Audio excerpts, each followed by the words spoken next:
Although it's been addressed several times over the years, overcrowding at the Department of Youth Affairs is creeping its way back into the spotlight. According to Vice Speaker B.J. Cruz, he feels overcrowding is reaching a crisis point after he recently took a visit to the Manila facility with Director Adonis Mendiola and Senators Tony Yata and Chris Duenas, both of whom were also former DYA directors. Cruz talked about the issue in the Speaker's weekly radio address, and he wants Governor Eddie Calvo to do something so the safety of the children isn't compromised. There are kids sleeping on the floor. In some of the rooms there are 4 kids, and some of them are sleeping on the floor. Some of them at night, just so that they comply with fire regulations, have to move some of the kids, and they sleep on these cots outside. And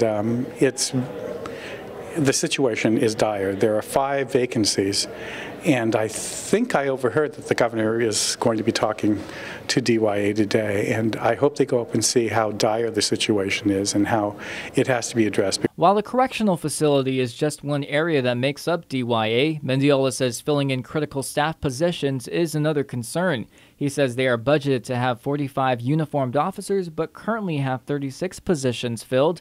The current client population is also around 63, but ideally DYA should have around 50 clients to be most effective in helping the children that are detained.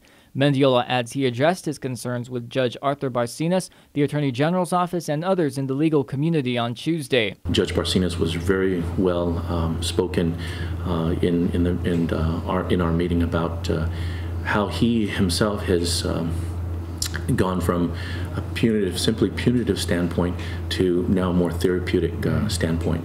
And in fact, that's how we choose to treat our children here. Mendiola says they are trying to use other resources to help DYA's clients, such as Sanctuary, Department of Mental Health Services, and other agencies. He also will be asking the island's leaders to visit their facilities more often and read to the children to reinforce positive behavior. However, both he and the Vice Speaker hope the Governor and Lieutenant Governor can help with DYA's personnel costs and youth development programs, despite the government's current cash crisis. They're looking at our critical positions in our youth corrections side. Our staffing is limited, they're hard-pressed, and they're being stretched. And for the most part, we want to look after the care and safety of our most vulnerable, the children, and those who care for them.